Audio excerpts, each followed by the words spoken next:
Puji Tuhan, selamat malam, selamat bergabung dalam Bible Study kita. Sebelum kita mulai, mari kita bersatu dalam doa.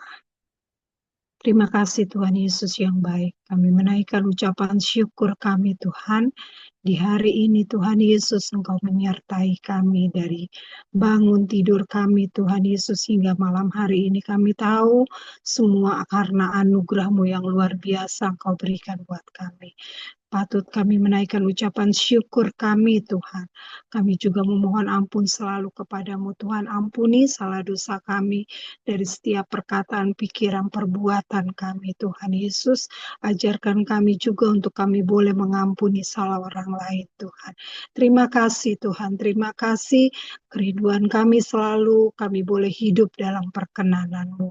Terima kasih Tuhan Yesus. Saat malam hari ini kami bersyukur Tuhan untuk waktu yang Kau berikan buat kami, untuk kerinduan yang Kau terus berikan buat kami, untuk kami belajar kebenaran firman-Mu, untuk kami mendengar firman-Mu, Tuhan, membaca, terlebih kami merenungkan dan kami melakukan setiap kebenaran firman-Mu. Tuhan, tolong kami, biarlah ini bukan satu rutinitas kami, tapi biarlah ini rindu kami, Tuhan, untuk kami boleh belajar melekat kepadamu, kami boleh bergiat Tuhan, semangat Tuhan Yesus untuk kami merenungkan dan melakukan setiap kebenaran firman-Mu. Saat malam hari ini kami serahkan pembelajaran kami Tuhan. Kami memohon pimpinan-Mu Tuhan Yesus, terlebih hamba-Mu Tuhan. Kami percaya Engkau persiapkan Tuhan untuk memperkatakan kebenaran firman-Mu. Berikan hikmat Tuhan, urapan daripada-Mu. Biar firman yang diutarakan, firman yang diberitakan itu hanya daripada-Mu. Terima kasih Tuhan. Kami berdoa juga buat teman-teman kami, baik yang bergabung saat ini, baik yang akan menonton, mendengar rekaman kami. Engkau berkati kami semua Tuhan. Biarlah firman yang kami dengar, baca itu boleh merema dalam hidup kami. Dan kami boleh melakukan dalam kehidupan kami. Terima kasih Tuhan. Kami mulai pembelajaran kami saat malam hari ini. Dan kami peralaskan doa kami hanya di dalam nama Tuhan Yesus Kristus. Haleluya. Amin. Puji Tuhan. Saya akan bacakan 2 Korintus 11 ayat 23 sampai 33. Apakah mereka pelayan Kristus? Aku berkata seperti orang gila, aku lebih lagi.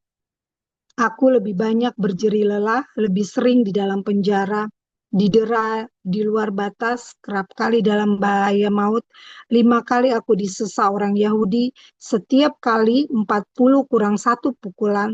3 kali aku didera, 1 kali aku dilempari dengan batu, 3 kali mengalami karam kapal, sehari semalam aku terkatung-katung di tengah laut.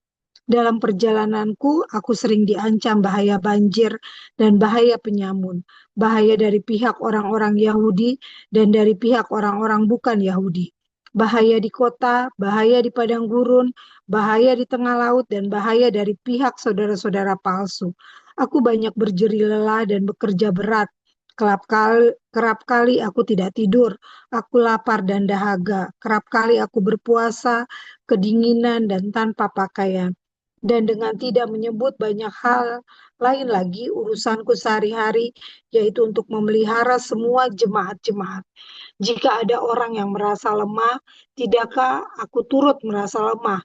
Jika ada orang tersandung, tidakkah hatiku hancur oleh duka cita? Jika aku harus bermegah, maka aku akan bermegah atas kelemahanku.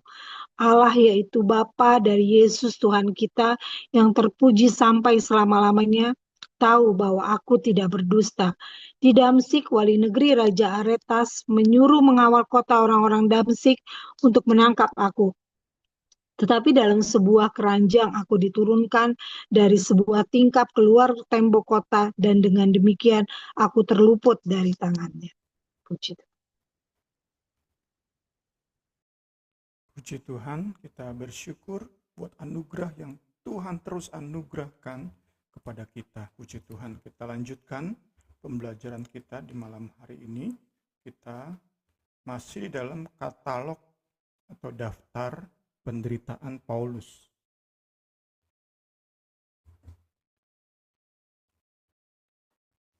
Dari buku karangan Paul Barnett. Kita akan kembali melihat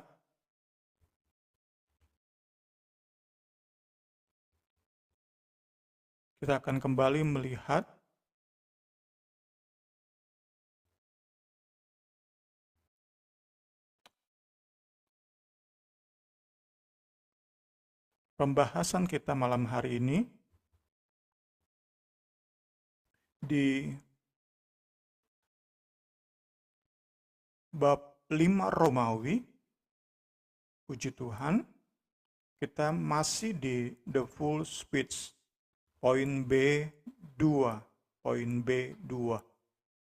masih di perkataan sebagai orang bodoh. Puji Tuhan.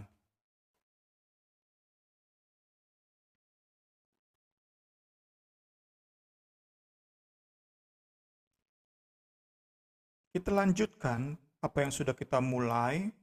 Selasa lalu kita sudah sampai setengah jalan di dalam kita mendaftarkan katalog penderitaan Paulus. Puji Tuhan, puji Tuhan. Kita sudah sampai ke ayat 25, itu minggu lalu. Kita malam hari ini lanjutkan ke ayat 26. Setelah mendaftarkan 4 penderitaan ekstrim,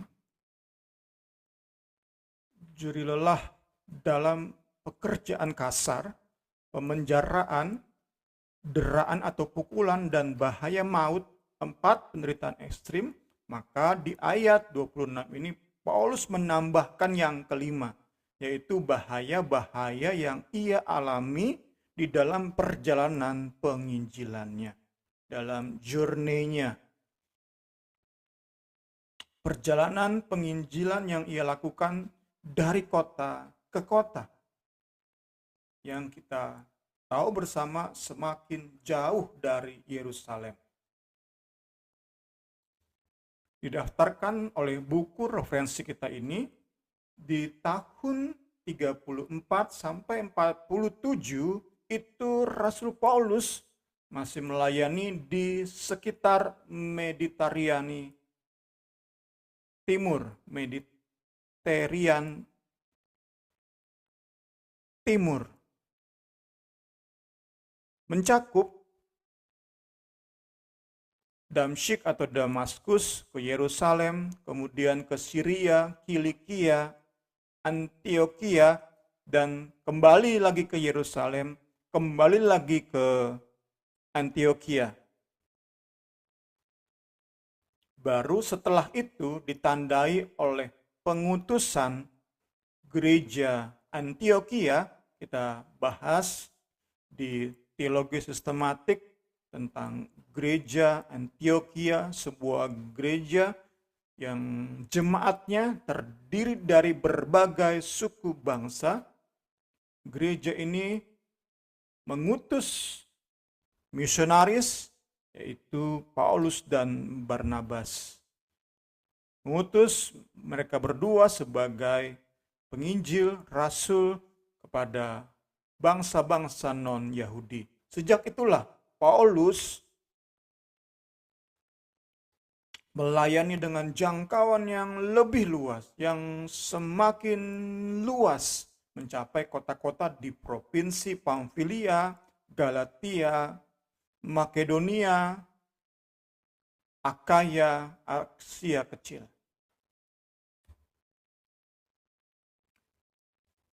Dalam mendaftarkan bahaya di perjalanan penginjilan ini, Paulus mencatat 8 poin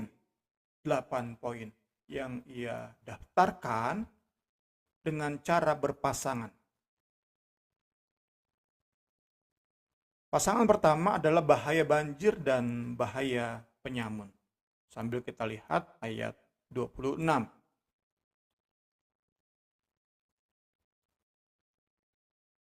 Sesuai dengan Alkitab kita versi LAI, bahaya banjir dan bahaya penyamun, koma. Jadi sesuai dengan bahasa aslinya. Banjir dan penyamun disandingkan. Sekali lagi, daftar ini terkait dengan perjalanan pelayanan penginjilan Paulus. Bahaya banjir itu berhubungan dengan perjalanan yang harus ia lalui dari kota ke kota. Karena Paulus dan tim mau nggak mau lewati sungai demi sungai. Ada gunung, ada lembah, ada sungai. Itu sebuah medan yang harus dilalui. Nah, saat itu jembatan belum ada, belum sebanyak sekarang. Untuk seberang sungai, Paulus harus berenang. Bahaya banjir menunjuk pada bahaya yang Paulus harus hadapi ketika ia harus berenang di sungai dengan arus yang deras.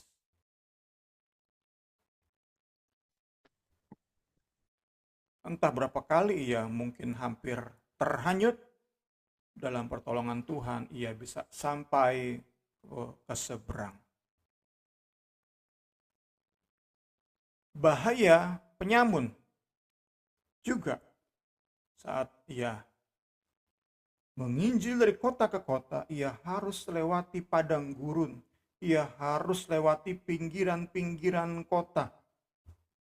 Di dalam kota cenderung aman, banyak orang, tetapi saat ke desa, ke padang gurun, nah disitulah akan ditemui bahaya demi bahaya, khususnya dari penyamun.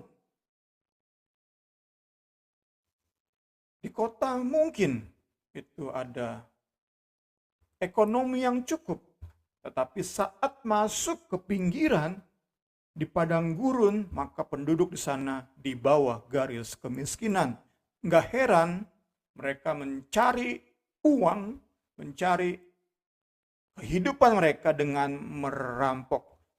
Entah berapa kali Paulus dirampok. Bahaya penyamun, bahaya perampok. Karena ia harus pindah dari kota ke kota dalam pelayanannya. Pasangan berikutnya.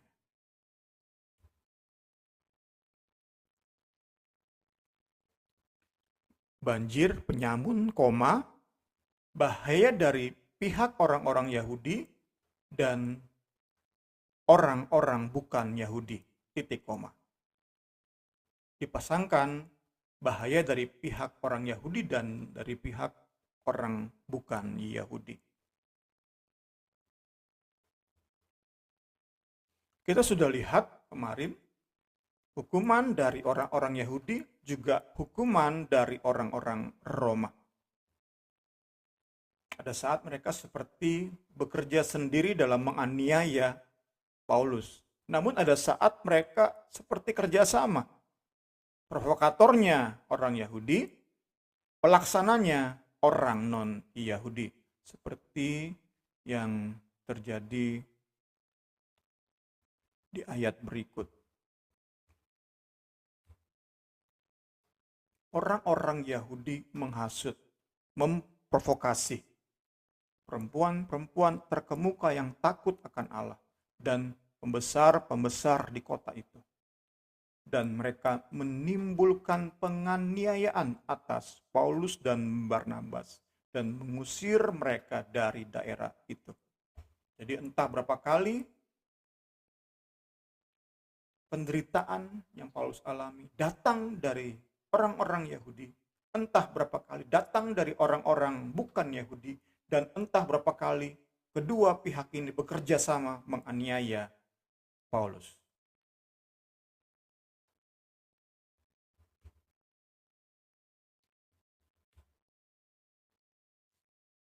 Lanjut.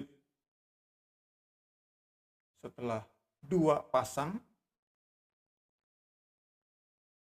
berikutnya adalah tiga pasang. Triad, tiga pasang. 3 poin digabung menjadi satu. 3 bahaya digabung menjadi satu. Yaitu bahaya di kota, di padang gurun, di tengah laut. Koma. Jadi ada triad, 3 bahaya digabung oleh Paulus saat ia daftarkan katalog penderitaannya. Bahaya di kota dan padang gurun itu meliputi apa-apa yang sudah kita bahas tadi. Banjir, penyamun dari bangsa Yahudi, dari bangsa non-Yahudi. Kemudian Paulus tambahkan bahaya di tengah laut.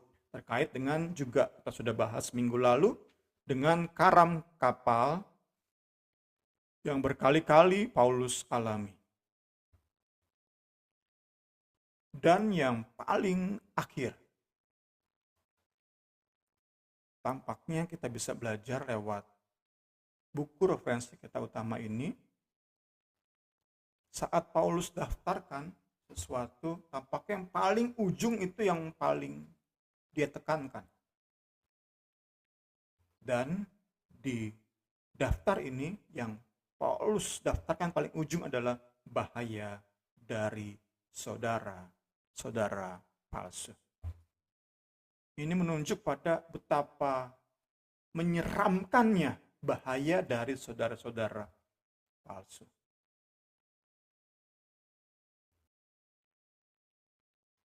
Digunakan kata pesudo, kita pernah dengar pesudo.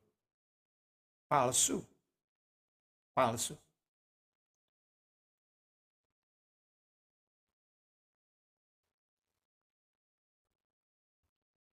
Paulus ingin bilang bahwa bahaya dari saudara-saudara palsu itu merupakan bahaya yang paling mengerikan. Bahaya dari mereka yang mengaku Kristen tetapi ternyata palsu. Ancaman dari mereka itulah ancaman yang paling mengerikan bagi Paulus. Dan dalam konteks Paulus ini, saudara-saudara palsu adalah orang-orang Kristen yang ingin menegakkan Taurat dan Sunat. Orang-orang ini, saudara-saudara palsu ini, melakukannya di gereja Galatia dan juga di gereja Korintus. Memang ada desakan dari saudara-saudara palsu yang menyusup masuk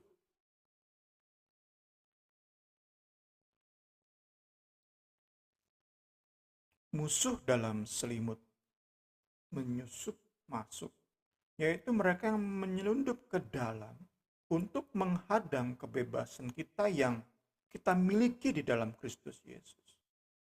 Kristus Yesus anugerahkan kemerdekaan lewat kematiannya di Kalvari. Kita nggak hargai. Penyebabnya apa? Pengaruh saudara-saudara palsu.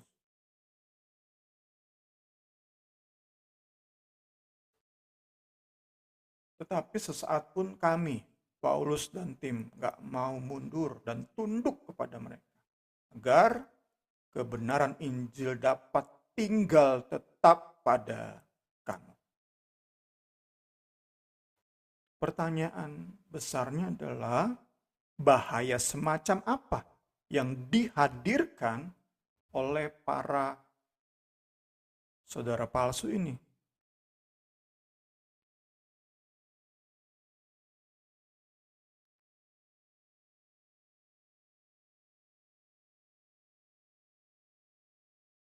Di bagian ini ditafsirkan mungkin ancaman yang datang itu bersifat tidak langsung. Yaitu bagaimana saudara-saudara palsu ini, mereka mengaku Kristen namun ingin menegakkan Taurat dan Sunat. Mereka mempengaruhi para petinggi, para imam di sinagoga untuk memusuhi Paulus. Jadi kita bisa hubungkan dengan sinagoga flogging kemarin. Maka ada kemungkinan 5 kali 39 pukulan yang harus diderita oleh Paulus itu sedikit banyak karena pengaruh saudara-saudara palsu ini. Ini sebatas penderitaan jasmani. Kita akan lihat nanti penderitaan semacam apa yang paling mengerikan yang datang dari saudara-saudara palsu. Kita melangkah selanjutnya ke ayat 27. Haleluya. Setelah Paulus daftarkan 5 kesukaran yang ia hadapi, maka selanjutnya di ayat 27, Paulus menceritakan dampak, mengisahkan, memaparkan dampak penderitaan tersebut terhadap pribadinya, terhadap dirinya. Secara struktur, Paulus mendaftarkan 3 pasang kesukaran diselip dengan 2 contoh. Pertama, sambil kita lihat ayat 27. Aku banyak berjerih lelah dan bekerja berat. Titik koma. Itu 1 pasang.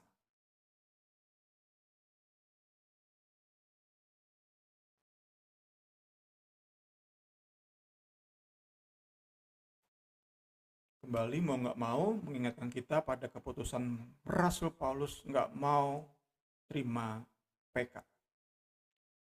Membuatnya harus bekerja kasar menjadi seorang pembuat tenda. Yang ia kerjakan di malam hari supaya saat siang hari ia punya kesempatan untuk melayani di pasar, di sinagoga, dan di tempat-tempat lain. Keputusan untuk bekerja kasar di malam hari ini yang membuat selanjutnya kita lihat kerap kali aku tidak tidur. Itu pasangan pertama. Pasangan kedua adalah kita lihat aku lapar dan dahaga. Titik koma. Mungkin lapar dan dahaga ini terkait dengan sangat jauhnya jarak antar kota yang harus Paulus tempuh. Dalam jarak yang sangat jauh ini, dia akan menemukan, Paulus dan tim akan menemukan kondisi di mana mereka kekurangan air, kondisi di mana mereka nggak temukan makanan, juga nggak temukan pasar untuk membeli makanan. Sehingga ayat berikutnya, kerap kali aku berpuasa. Tentu bukan berpuasa yang disengaja. Saat kita lihat konteks, puasa yang dimaksud di sini adalah puasa terpaksa.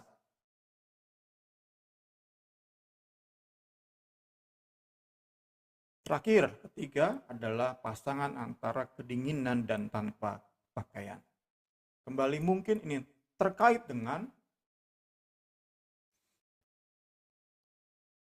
shipwreck atau karam kapal yang ia hadapi, kemudian juga berhubungan kemungkinan dengan momen-momen saat ia dirampok, sehingga dilucutilah pakaiannya oleh perampok ini. Dan ketiga, saat ia harus dipenjarakan, ada kemungkinan salah satu cara dipenjara saat itu adalah ditelanjangi. Masuk ke ayat 28, puji Tuhan.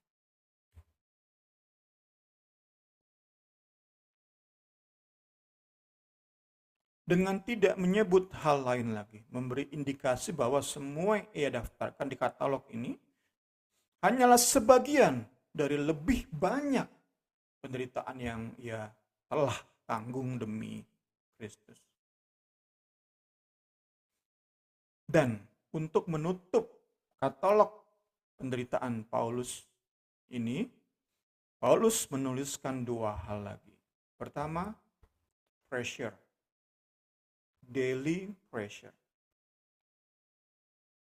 Tekanan hari demi hari. Tekanan mental hari demi hari. Kedua, anxiety atau kekhawatiran.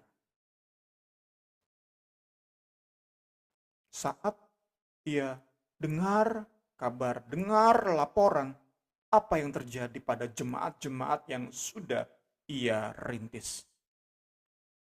Sekali lagi, kita belajar lewat bedah buku ini, saat Paulus daftarkan di paling akhir itu menunjukkan pada sesuatu yang paling penting.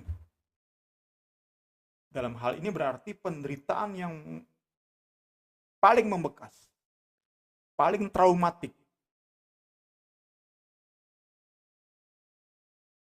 Dan itu adalah berhubungan dengan cintanya, kekhawatirannya terhadap jemaat-jemaat yang ia telah lahirkan. Lewat pelayanan Paulus, jemaat-jemaat ini lahir baru. Saat ia mendengar mereka tersesat, itu dampak bagi jiwa Paulus itu traumatik banget.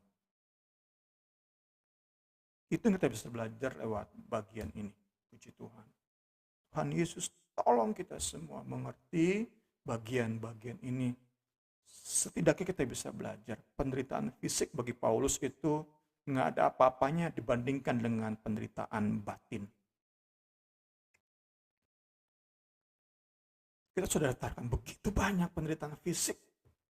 Yang paling mengerikan mungkin kita bisa bilang, dipermalukan dan di-flogging, dipukul, sampai mungkin BAB di celana, pipis di celana, oleh orang-orang Yahudi. Itu mungkin bagi kita paling mengerikan.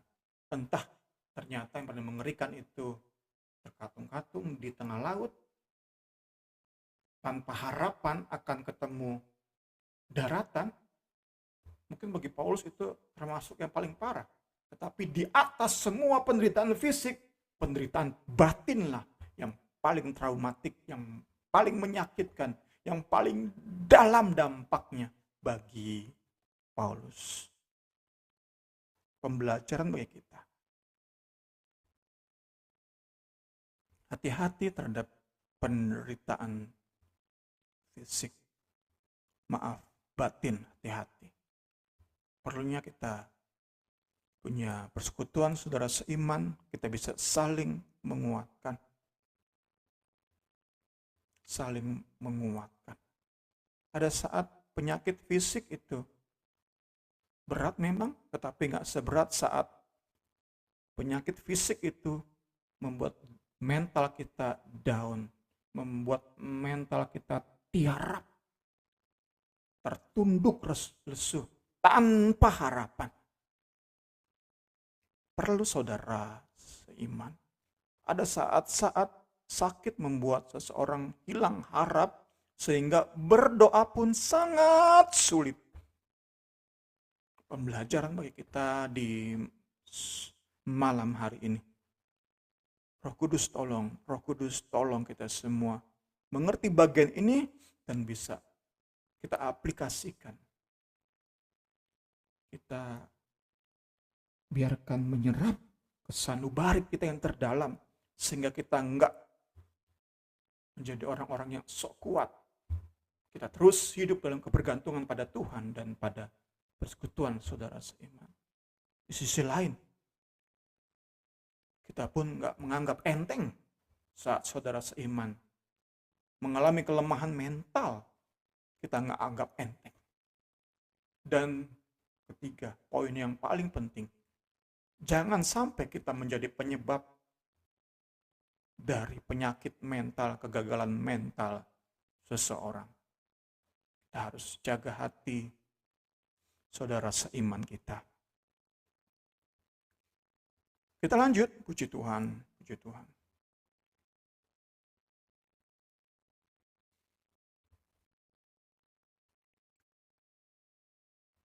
Saat Paulus dengar kabar bahwa jemaat-jemaat yang ia rintis itu tersesat, itu sakit banget. Namun sebaliknya, saat ia dengar jemaat-jemaat yang ia rintis hidup dalam kebenaran, sukacita Paulus itu memuncak. Senang abis dia, senang banget dia. Kita lihat dua contoh. gereja yang menyukakan hati Paulus. Filipi 4 ayat pertama. Karena itu saudara-saudara yang kukasih dan yang kurindukan, sukacitaku dan mahkotaku. Sukacitaku. Haleluya. Jadi saat dengar jemaat Filipi hidup dalam kebenaran, itu menjadi sumber sukacita tersendiri bagi Paulus. Memang sumber sukacita utama adalah Kristus dan karya salibnya. Tetapi saat dengar jemaat yang ia rintis hidup dalam kebenaran, wow, sukacita besar Paulus alami. Juga jemaat Tesalonika menjadi sukacita Paulus. Sebab siapakah pengharapan kami atau sukacita kami atau mahkota kemegahan kami di hadapan Yesus Tuhan kita pada waktu datangannya, kalau bukan you. Kalianlah yang membuat aku bersukacita, bisa bermegah, haleluya, di hadapan Yesus. Nah, jemaat-jemaat hidup dalam kebenaran, sukacitanya meluap. Bernyanyi dia. Mungkin berteriak dengan sukacita. Mungkin menari. Apa saya daftarkan menggambarkan betapa bersukacitanya Paulus. Namun sebaliknya saat ia dengar kabar seperti jemaat Korintus yang hidup tersesat, hatinya kacau. Hatinya down. Pedih hati Paulus.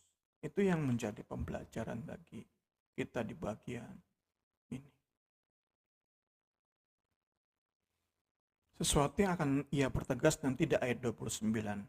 Namun sebelum ke ayat 29, kita simpulkan dulu katalog atau daftar penderitaan Paulus yang sudah ia mulai di ayat 23. Saat ia berkata, apakah mereka pelayan Kristus? Aku berkata seperti orang gila. Akan dia mulai daftarkan. Dia selesaikan di ayat 28. Nah, sebelum masuk ke ayat 29, kita simpulkan dulu katalog penderitaan Paulus. Ia mendaftarkan semua ini bukan untuk menonjolkan diri, bukan juga untuk menempatkan diri di atas rasul-rasul sejati lainnya. Saat Paulus dengan tegas ia mengatakan, ia sedang berlaku seperti orang bodoh dan orang gila. Saat Paulus daftarkan penderitaan ini, ia nggak sedang berkata, aku lebih hebat dari Petrus, aku lebih hebat dari Yakobus. Enggak. Kita simpulkan seperti itu, kita sedang keluar dari konteks, mencomot ayat dan menerapkannya, menjelaskannya, menafsirkannya secara sesat. Kita harus lihat konteksnya. Konteksnya adalah Paulus sedang mengcounter para penyesat. Ia daftarkan katalog penderitaan karena ia terpaksa untuk mengcounter modus operandi para rasul palsu yang menempatkan diri dan pelayanan mereka di atas Paulus melalui kelebihan mereka dalam hal berkata-kata dan menerima penglihatan.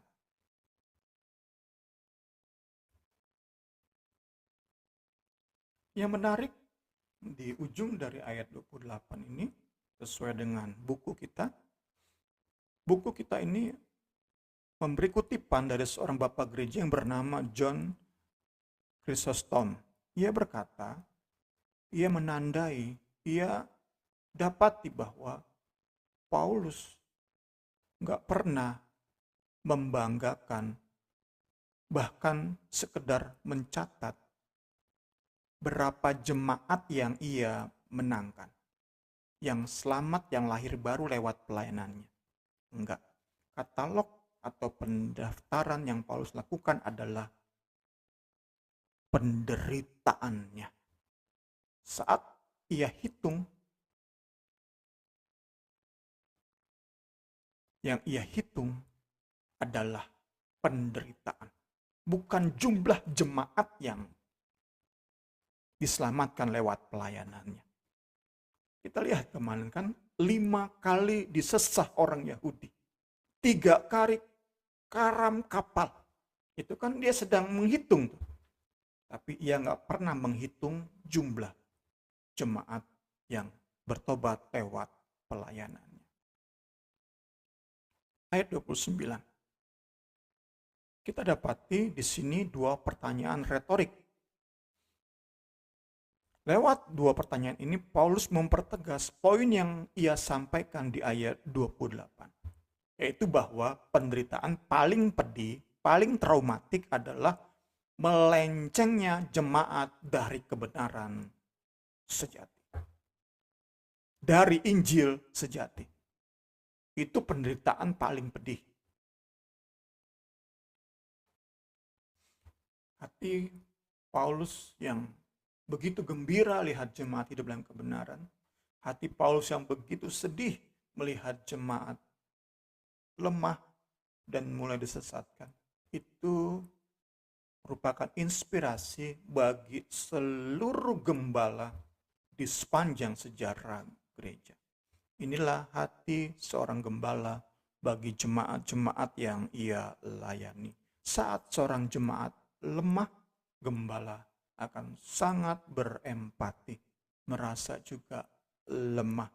Saat seorang jemaat tersandung jatuh oleh karena dosa, oleh karena ajaran sesat, gembala akan sangat amat kecewa.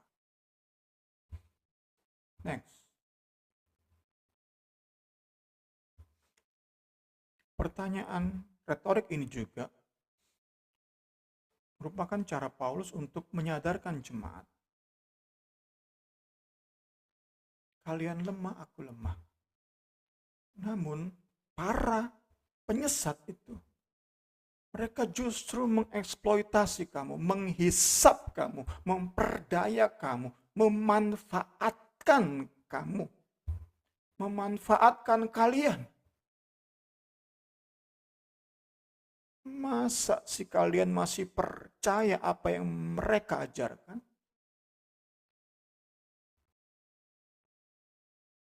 Itu ayat 29. Kita lihat ke ayat 30.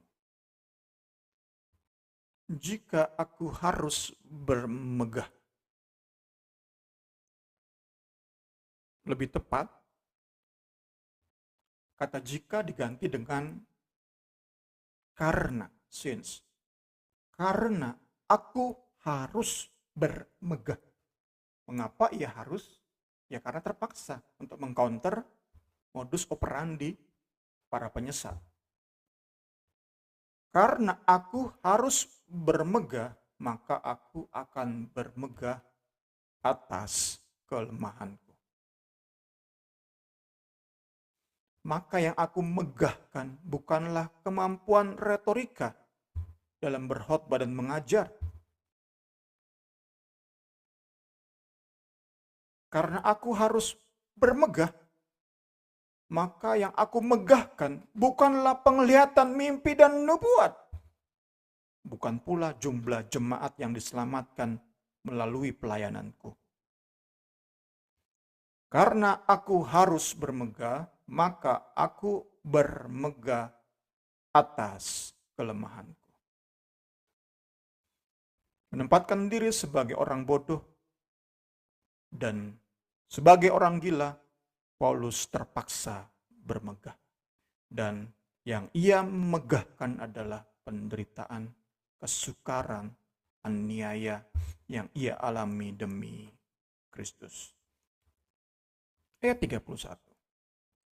Ia memang berkata-kata sebagai orang bodoh, foolish. Orang bodoh, bahkan orang gila. Namun demikian yang ia daftarkan itu bukanlah hoax. yang ia daftarkan adalah sebuah kenyataan realita.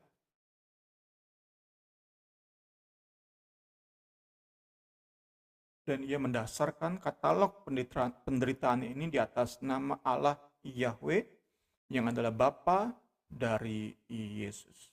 Jadi di sini Paulus berbicara sebagai seorang Kristen dan seorang Yahudi. Sebagai orang Yahudi, ia percaya dan menyembah Yahweh, Allah. Sebagai orang Kristen, ia bertuhankan Yesus Kristus, yang Paulus sebut sebagai anak. Allah yaitu Bapa dari Yesus Tuhan kita. Tahu bahwa aku enggak berdusta. Paulus katakan bahwa ia tidak berdusta, tidak berbohong. Dan kembali ia gunakan kata pseudo. Teringat kembali ke ayat 26 tadi. Ia katakan pseudo. Aku enggak berdusta. Aku enggak sedang memalsukan katalog penderitaan ini. Yang aku daftarkan ini sebuah kebenaran. Tentu kembali ia sedang menyindir para saudara-saudara palsu, para penyesat di ayat 26 tadi. Ya, puji Tuhan, kita akan akhiri dengan ayat 32 sampai 33. Pertanyaannya adalah, mengapa dua ayat ini ada di sini? Kenapa nggak digabung di katalog penderitaan Paulus? Mengapa kisah ini Paulus perlu selipkan sebelum nanti ia daftarkan atau kisahkan pengalamannya diangkat ke langit tingkat ketiga? Third heaven, paradise, Firdaus. Mengapa ada di sini? Kenapa nggak dari katalog? Ia megahkan katalog ini, kemudian ia ceritakan pengalaman rohaninya untuk mengcounter kebanggaan para penyesat terhadap pengalaman rohani mereka. Untuk kemudian kita sudah belajar dalam khotbah minggu kemarin, untuk ia akhiri dengan kemegahannya atas duri dalam daging di ayat 8 dari pasal 12. Kenapa ada ayat 32-33? Mengapa terselip kisah di ayat ini? Tampaknya dua ayat ini merupakan penghubung atau jembatan antara katalog penderitaan Paulus dengan pengalaman Paulus diangkat ke langit tingkat ketiga. Dua kata kunci yang menjadi jembatan penghubung adalah aku diturunkan. Itu di ayat 33. Dengan diangkat ke tingkat yang ketiga. Diturunkan, diangkat. Itu penghubungnya. Itu penghubungnya. Diangkat ke tingkat yang ketiga dari surga itu pasal 12 ayat 2. Kemudian pasal 12 ayat 4. Diangkat ke Firdaus.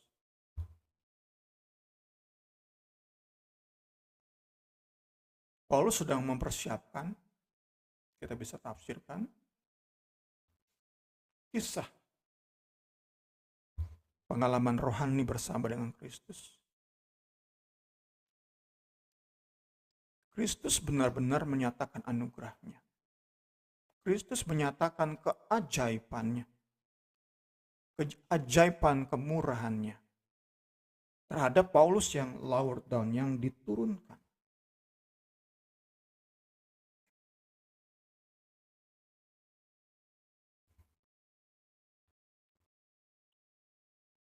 Pengalaman ini juga dapat dihubungkan sebagai sindiran Paulus terhadap para pelayan palsu yang mengangkat diri sendiri, bukan diangkat oleh Tuhan.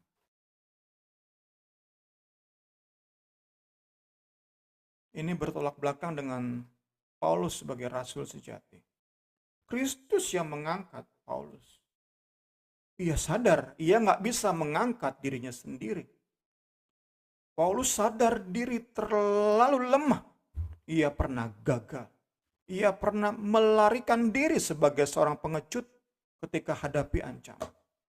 Ia mengakui dirinya lemah dan Kristuslah sumber kekuatannya. Paulus ingin mengatakan bahwa katalog penderitaan yang ia daftarkan itu adalah bukti kekuatan Kristus yang bekerja di dalam hidupnya. Ia lemah, ia lowered down. Diturunkan. Lemah ia. Pengecut ia. Pecundang ia.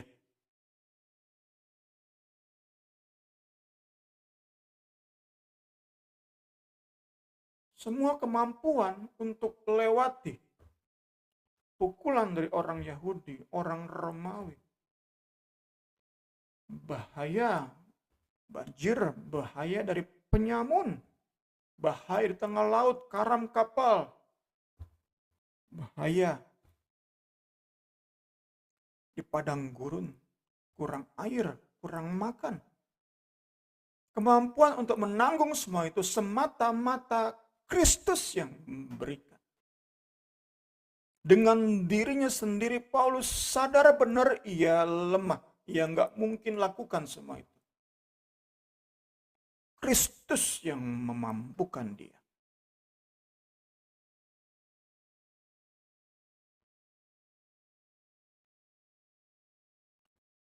Ia lemah. Kristus yang mengangkatnya. Ia bukan seperti para rasul palsu yang mengangkat diri sendiri, yang merasa hebat dengan kekuatan mereka sendiri, yang merasa bisa melayani dengan kemampuan mereka sendiri. Paulus bukan seperti itu. Meski ia berpendidikan tinggi, ia seorang Farisi. Ia pun dibesarkan sebagai penduduk Yunani, penduduk sebuah kota Yunani. Ia bukan orang bodoh. Ia berpendidikan. Secara Yahudi pun ia seorang ahli Taurat, seorang Farisi ia. Namun di dalam semuanya ia nggak pernah merasa mampu dengan kekuatan sendiri. Semua karena Kristus yang bekerja di dalam hidupnya. Kembali diingatkan lewat persekutuan dua Injil ini, kuncinya adalah hubungan yang erat dengan Kristus, seerat carang dari pohon anggur menempel pada pokoknya. Itulah gambaran kita yang menghidupi kekristenan kita, yang menjalani hidup bermisi kita. Itulah andalan kita. Nggak pernah tentang kita, nggak pernah tentang pendidikan kita, nggak pernah tentang kemampuan kita berbuat baik. Hanya Kristus dan hanya Kristus yang keluar, berekspresi di dalam hari demi hari kita. Karena itulah mau nggak mau kebergantungan pada Kristus itu penting banget dalam hidup kita. Penting, teramat penting. Mau nggak mau, cara apa lagi jalani hidup yang berdampak, yang mempermuliakan Kristus. Kita mungkin bisa berbuat baik, melayani, beramal, dan lain-lain sebagainya. Tetapi jika tanpa hubungan yang benar-benar dengan Kristus, semua itu akan pada akhirnya mempermalukan Kristus. Karena kita akan mulai membanggakan diri. Tepat seperti para penyesat. Mereka merasa pantas untuk terima nubuat. Mereka merasa pantas untuk terima penglihatan. Mereka berkata, kami memang turuti Taurat. Kami turuti disiplin Taurat. Ada waktu berpuasa. Ada waktu baca firman. Ada waktu berdoa. Karena itulah kami pantas terima penglihatan. Kami pantas terima nubuat dan mimpi. Tapi Paulus sadar itu semua anugerah. Sadar benar Paulus. Karena ketika ia dijumpai oleh Kristus, ia sedang panas-panasnya ingin mengejar orang-orang Kristen. Di saat itulah ia ditangkap oleh Kristus. Ia sadar benar hidupnya semata-mata karena anugerah. Nggak pernah tentang dia, nggak pernah tentang kebaikannya, nggak pernah tentang kecerdasannya, nggak pernah tentang hal-hal baik di hidupnya. Semata-mata karena Kristus menyatakan anugerahnya yang demikian dahsyat dalam hidupnya. Pembelajaran bagi kita, tanamkan kebenaran ini, maka hidup kita akan terus diubahkan secara organik. Kemampuan-kemampuan ilahi dalam melayani, dalam menjalani hidup sehari-hari, hidup bermisi, itu keluar secara organik dari hidup kita. Bukan hasil nggak mau kalah dengan orang lain, bukan hasil pengajaran yang sesat, yang mengagungkan disiplin rohani, enggak. Hal-hal lain yang merupakan pemaksaan terhadap diri kita untuk berbuat sesuatu, itu akan semakin mengecil pengaruhnya. Tetapi hubungan yang indah dengan Kristus itu yang semakin besar berpengaruh dalam hidup kita. Secara organik kita akan lakukan perkara-perkara yang nggak pernah kita pikirkan, nggak pernah muncul dalam hati. Kita bisa lakukan karena kekuatan Kristus. Kita percaya, kita yakin. Paulus pun nggak pernah terpikir ia akan lewati katalog penderitaan tersebut, daftar penderitaan tersebut. Nggak pernah ia bayangkan akan ia jalani semua itu bagi Kristus. Wong dia dulu benci Kristus dan pengikutnya, habis-habisan orang Kristen dikejar oleh dia. Nggak pernah ia bayangkan. Tapi ia bisa jalani semua itu.